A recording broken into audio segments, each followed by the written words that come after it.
अस्सलाम वालेकुम, मैं इब्रार अहमद महर एडवोकेट। आज के टॉपिक में हम ये डिस्कस करेंगे कि वो कौन लोग हैं जो अपना असला का लाइसेंस हासिल कर सकते हैं।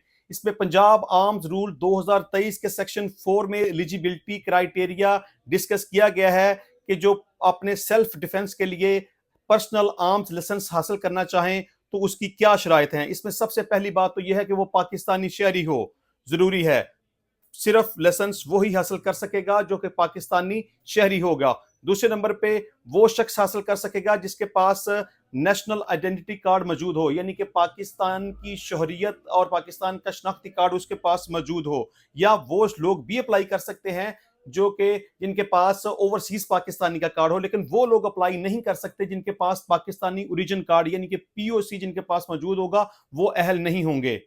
इसके अलावा उनके पास पंजाब का डोमिसाइल मौजूद हो और उनकी उम्र 20 साल हो। ये पहले इस तरह नहीं था। पंजाब आर्म्स रूल 2017 को अगर हम डिस्कस करें तो वहां एज लिमिट 25 इयर्स थी, यानी 25 साल से कम उम्र का कोई भी शख्स अपने लाइसेंस के लिए अप्लाई नहीं कर सकता था। लेकिन अब पंजाब आर्म्स रूल 2023 के मुताबिक एज लिमिट 20 साल है, यानी कि 20 साल या उससे ज्यादा का कोई भी शख्स अपने लाइसेंस के लिए अप्लाई कर सकता है, लेकिन उससे कम उम्र का कोई भी शख्स अप्लाई नहीं कर सकता।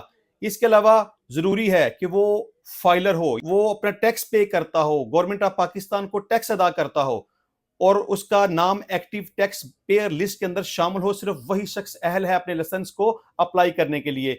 इसके अलावा जरूरी है कि उसका कोई प्रीवियस क्रिमिनल रिकॉर्ड मौजूद ना हो, यानी कि पुलिस कैरेक्टर सर्टिफिकेट का क्लियर होना जरूरी है। अगर कोई भी शख्स अपने लाइसेंस के लिए अप्लाई करना चाहे तो उसका साबका अगर कोई क्रिमिनल रिकॉर्ड मौजूद होगा और उसके पुलिस कैरेक्टर सर्टिफिकेट के ऊपर अगर ये लिखा हुआ आ गया कि उसके खिलाफ सो एंड सो एफआईआर थी और उसका स्टेटस जो कुछ भी था, अगर उसका कोई क्रिमिनल रिकॉर्ड आ गया तो वो शख्स असला लाइसेंस अप्लाई करने के लिए अहल नहीं होगा।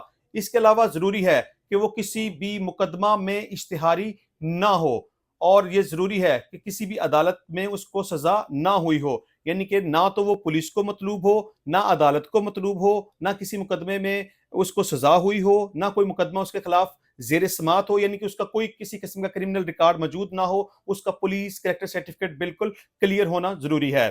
इसके अलावा जरूरी है कि वो किसी ऐसी ऑर्गेनाइजेशन का मेंबर ना हो जो कि पाकिस्तान के खिलाफ काम कर रही हो।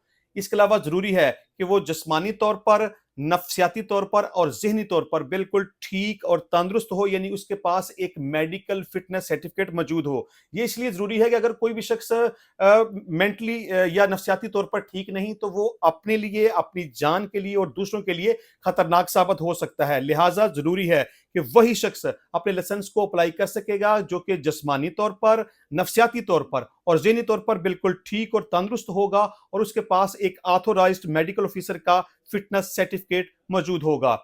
इसके अलावा एक फॉर्म के साथ एक ऑनलाइन आप एफिडेविट भी लगाएंगे जिसमें जितनी भी ये चीजें मैंने डिस्कस की हैं उस हवाले से वो बताएगा कि मैंने जो भी अपने मुतलका इंफॉर्मेशन दी है, अपने मुतलका जो भी मैंने डिटेल मुहैया की है, वो बिल्कुल सही और दुरुस्त है। ये एलिजिबिलिटी क्राइटेरिया है, यानी कि जितनी भी चीजें मैंने डिस्कस की हैं जरूरी है कि जो कोई भी शख्स इन तमाम रिक्वायरमेंट्स के ऊपर पूरा उतरता होगा, इन शराइत के ऊपर पूरा उतरता होगा, सिर्फ वही शख्स अहल होगा अपने असला के लाइसेंस को बनवाने के लिए। तो इस हवाले से आपका किसी किस्म का कोई क्वेश्चन हो तो आप व्हाट्सएप के ऊपर राब्ता कर सकते हैं। इंशाल्लाह मिलेंगे नेक्स्ट टाइम नई वीडियो में, नए टॉपिक के साथ, नए कानून के साथ। तब तक के लिए मुझे इजाजत दीजिए। अल्लाह हाफिज।